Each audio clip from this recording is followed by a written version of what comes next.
Often when solving inequalities, we talk about the need to flip the symbol when we multiply or divide by a negative.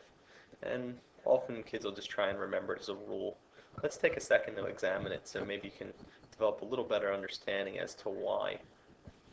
Um, so the question here is, why do we flip the symbol when we divide or multiply by a negative? Well, we're just going to take the same inequality over and over and play with it. We're going to take 4 is greater than 2. And as you can see, that is a true statement. Okay, so no matter how we affect it by doing things on both sides, we want it to remain true. Okay, if you scan this slide, you see there's a lot of things that say things like plus 5 OBS, minus 6 OBS, times 5 OBS. Well, the OBS means on both sides, which again goes to the golden rule of algebra. Whatever you do to one side, you need to do to the other. Okay, so let's take a look-see here and see how we start out again. 4 is greater than 2 is true.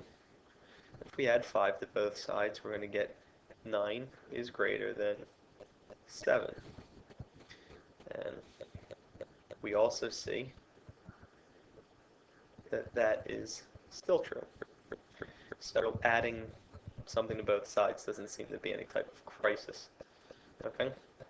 Now we're going to take a look here where it says minus 6 on both sides. Well, 4 minus 6 is going to give us negative 2. Pull down the symbol. Then 2 minus 6 will give us negative 4. And again, this statement started as true. And negative 2 is in fact bigger than negative 4, so it's still true. Okay, moving on again, we're going to start with this true statement of 4 is greater than 2. And then we're going to multiply both sides by 5. So on the left, we're going to get 20. And that's greater than, on the right side, we get 10. So 20 is greater than 10. Sounds like it's true.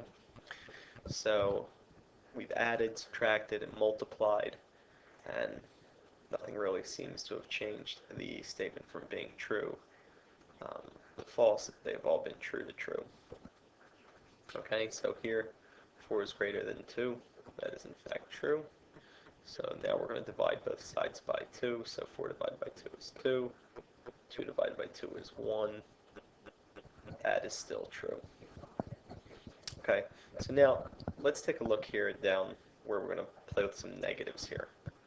Okay, so here we're going to take this true statement, 4 is greater than 2. Let's see what happens when we multiply both sides by negative 3. Well, 4 times negative 3 is negative 12.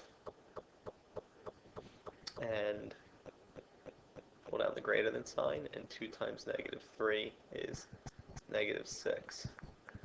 But there's a problem. This, in fact, is false. Negative 12 is not bigger than negative 6.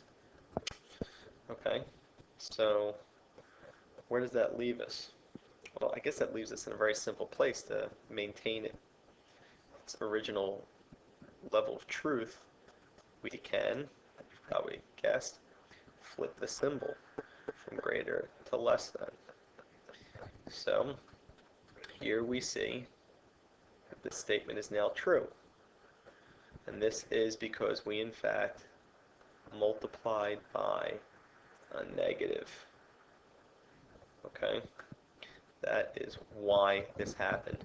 The negative sort of implies sort of an opposite, so that's why we go from true to false. Now let's see it here. We also see it where if we take this true statement, again, it's the same statement over and over, 4 is greater than 2. But if I divide both sides by negative 1, you get negative 4 over here is greater than, excuse me, negative 4 is greater than negative 2. This, in fact, is false. So what would then make it true is very simple, is to flip the symbol. That would give us a true statement.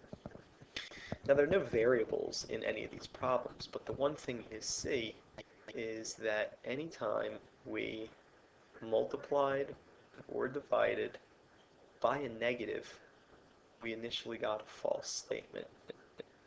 But quite simply, that statement is made true by flipping the symbol. So again, it really just becomes a rule. If you see me highlight it here, it's flip the symbol when we divide by a divide or multiply by a negative. Hopefully this will give you a better understanding as to why you need to, but again, it's just a rule. You'll be successful if you remember it.